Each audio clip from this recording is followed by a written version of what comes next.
Hi everyone, in front of me I've got Samsung Galaxy F14 and let me share with you how to turn off running apps on this device.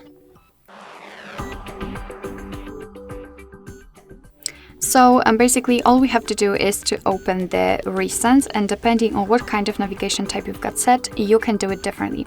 If you've got the 3 buttons navigation, then just tap on the button with 3 bars icon and then you will be immediately transferred to the recents. If you've got the gestures, then all you have to do is to swipe your finger from the bottom to the center of your device and do it kind of slowly. It should be a long motion, and hold your finger somewhere here, just like that. And as you can see, after releasing, we've been transferred to the resets.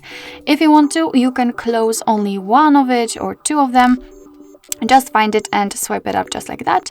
But if you want to close all of them because you've got a lot of apps opened, then tap on close all.